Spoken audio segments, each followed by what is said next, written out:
নমস্কার, আমি অরবিন্দ নস্কর। প্রতিদিনের মতো আজকের আপনাদের সামনে একটি ছোট্ট আপডেট নিয়ে এসেছি বা প্রতিবেদন নিয়ে এসেছি। আপনারা মনোযোগ সহকারে শুনবেন। খোকা ছেড়ে যাস নে। অসহায় মা বাবাকে বৃদ্ধাশ্রমে ছুঁড়ে চলে গেল বা রেখে চলে গেল ছেলে, পিশাচ ছেলে। আজ তাক বাংলা নিউজ সূত্রে দেখলাম উত্তরপ্রদেশের ঘটনা, উত্তরপ্রদেশের হামিরপুরের ঘটনা। বাবা মার জিনিসপত্র আবর্জনার মতো ছুঁড়ে ফেলে দিয়ে ছেলে চলে গেল। তারপর ছেলে বাবা মাকে রাস্তায় ছেড়ে চলে গেল।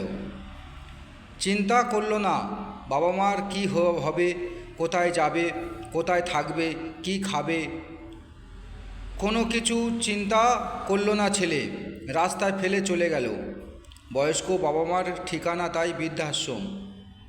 যে বাবা মা কষ্ট করে কত বড় করলো, সেই বাবা মাকে ছেড়ে চলে গেল ছেলে। তারও এই দিন যেন আসে, ভগবানের কাছে প্রার্থনা করি তারও যেন এই দিন আসে। আজ নেই তো কাল।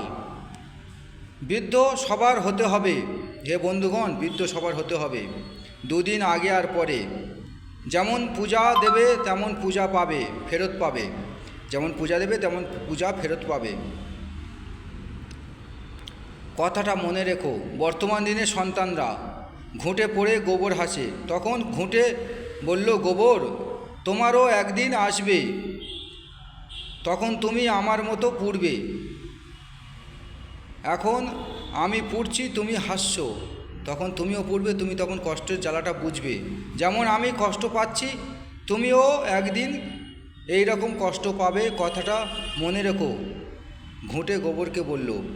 গোবর হাসছে ঘুঁটে পুড়ছে বলে, তাই গোবরকে বলল যে ঘুঁটে, যে আমি পুড়ছি বলে তুমি হাসছো, তুমিও একদিন পুড়বে, তোমারও এই দশা হবে।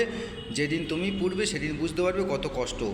তাই সরকারকে বলবো একটি আইন তৈরি করতে, যাতে ছেলেরা বৃদ্ধ বাবা মাকে বাধ্যতামূলকভাবে দেখে বা ভরণ পোষণ দেয়। তাই সরকার, কেন্দ্র সরকারের মহোদয়গণকে বলবো, যে কেন্দ্র সরকারের মহোদয়গণকে যে এমন একটি আইন তৈরি করতে হবে, যে আইনের মাধ্যমে বাবা মা, বৃদ্ধ বাবা মা যেন ছেলের কাছে ভরণ পোষণ পায়। সে না দেখে না দেখবে, মাসে মাসে ভরণ পোষণের টাকা পয়সা ফেলে দেবে, বাবা মা নিজে নিজে চালিয়ে নেবে, বা যে কোনো লোক রেখে, রান্নার লোক রেখে চালিয়ে নেবে। তা না হলে এই বৃদ্ধ বাবা মাদের কথা চিন্তা করা উচিত। আজকাল বর্তমানে ভোট হচ্ছে, কোনো এমএলএ এমপি এইসব চিন্তাভাবনা করছে না, সমাজের সমস্ত দিক নিয়ে চিন্তাভাবনা করছে না। শুধু গদি পেল, নিজে খাবো, নিজের বউ খাবে, ছেলে খাবে, নিজের ফ্যামিলি খাবে, নিজের ফ্যামিলির উন্নতি হবে, সেই চিন্তা করছে এমএলএ এমপিরা। সমাজের সমস্ত বিষয় নিয়ে আলোচনা করতে হবে। একটা এমএলএ এমপি হতে গেলে সমাজের সমস্ত বিষয় নিয়ে আলোচনা করতে হবে এবং সমাজের সমস্ত বিষয় নিয়ে চিন্তাভাবনা করতে হবে, তবে দেশের উন্নতি হবে, দশের উন্নতি হবে। তো এখন আসছি, জয় হিন্দুস্তান, জয় ভারত।